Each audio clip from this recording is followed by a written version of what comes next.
Hello, my name is Rohan Anantakrishna, and in this video I shall be discussing the key business aspects of our product, namely LIFEPAL. Before doing so, I shall give you a brief introduction to what LIFEPAL exactly is. LIFEPAL is a product which help easing the interaction between the patient and the doctor by electronically storing the vast documents and medical history records of the patient electronically in secure, anonymized databases that only the patient and the doctor would be able to access in required moments. Having said so,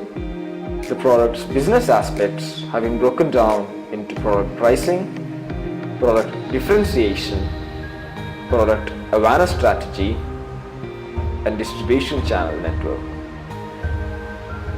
Now, to talk about product pricing, keeping the scope of the product in mind, it is noted that expenses will be expected to be those relating to the procuring of materials for manufacture of the product, the cost in engaging with the social market for an acknowledgement of the existence of the product, and the expenses to be expected in maintenance of both network and the database system. Taking these factors into account, the expenses are broken down into 3 points, that are production costs for manufacturing, outreach and marketing costs for advertising, and maintenance costs of network and database architecture.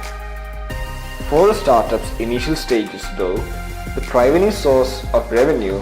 is expected to be the funds provided by the Department of Science and Technology of India's Ministry of Science and Technology,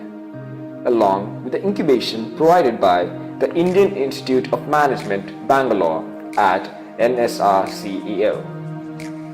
If the need arises though, further funding may also be sought after from the Startup in India initiative by the Government of India. At the same time, from how it is assumed that the product will be marketed, it is expected that government organizations, NGO health organizations, and interested private health or health clinics will be interested in the investment and or subscription of the services that this product will provide for them. It is also recognized that the increasing interest in medicine and proportional funding for research into new and improved medical treatments and procedures will lead to research organizations, which also include pharmaceutical companies of course, show interest in having access to anonymized data that could be mined from the service under accordance with the law, taking patient anonymity into account. Thus, possible revenue streams are noted in the following 3 points: initial membership charge by either the patient or the sponsoring organization, subscriptions paid for by the health or medical organizations, and access to data by research organizations and pharmaceutical companies. Coming to the product differentiation, LIFEPAL as a product will be marketed as a one of its kind in the hospital patient record keeping service domain. The key aspect of it being the unification of the patient recognition ID card between all hospitals. The product will also assist in both research of medical practices and a faster reaction towards incidences of what are called as disease clusters. To elaborate, at present, there is a low TED lack or deficiency in a reliable infrastructure that would assist both patients and doctors in both accessing as well as recovering information lost on the medical history of a patient. Since virtually all such medical history is being stored in physical file format or virtually hosted in virtual databases by individual hospitals themselves, can be a long use hassle in management of such transferring of records. LIFEPAL as a product would keep medical record of individual patients, but when accessed by verified organizations such as the National Center for Disease Control, the NCDC of India, these records can be anonymized such that only information of the location and the disease of numerous individual,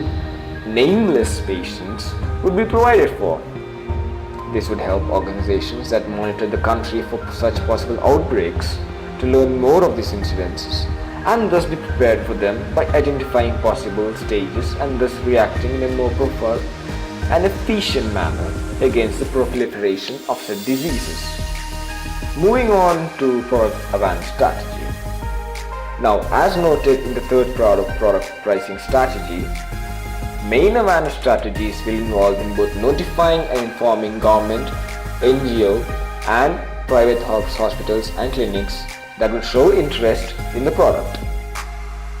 As such, most awareness methods will include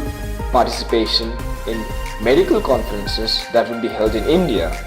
as well as reaching out for the Government of India's Ministry of Health and Family Welfare. As such, initial stages in the strategy to bring forth awareness for the product would have the department and ministries of the Government of India, which deal with the task of running and maintaining medical institutions, to be the main focus. If interest is given of sufficient amount by them to allow for the use of LIFEPAL in their infrastructures, their vast network of health clinics and hospitals would provide for a boost in awareness of the product by word of mouth marketing, as both doctors and patients come face to face with the advantages of LIFEPAL. The second stage of awareness strategy will involve in social media marketing to both drive and facilitate the word of mouth marketing that had been achieved before by the network of India's government health infrastructure. This will include usual ads on social media platforms such as YouTube, Facebook, Twitter, Instagram and other such social media platforms, as well as video channels, pages, handles and accounts which would interact, discuss and deal with queries, questions or concerns that one might have about the product. Finally, product awareness can be brought forth to private institutions following the above stages, as having a large organization as the government along with proper insistence by the public can help push shareholders of these organizations to realize the advantages of LIFEPAL that will bring in their all-round management of patient records. Now finally, to discuss of distribution channel selections. Of the initially selected channels that include a list of private health, clinics, hospitals, government-backed schemes and social media, the most effective channel that would help reach a large number of channel users, patients data, is notably government-backed schemes. The next effective method distribution is seen to be of social media by itself. While private medical foundations, hospitals, health clinics may come forward with interest in the idea, the interest may initially wither and thus may lead to disinterest if enough critique or interest isn't generated by the public at large. As such, LIFEPAL as a product, the card alone of course, can be marketed to individual users who may wish for an ID card, for which they can then avail the help of the government, the private or the doctors who are verified. Taking all four categories, that are product pricing, product differentiation and product awareness strategy, along with the distribution and channel selection into account, our product LIFEPAL is expected to be a massive success with the vast network of medical institutions in India. Thank you for watching this video.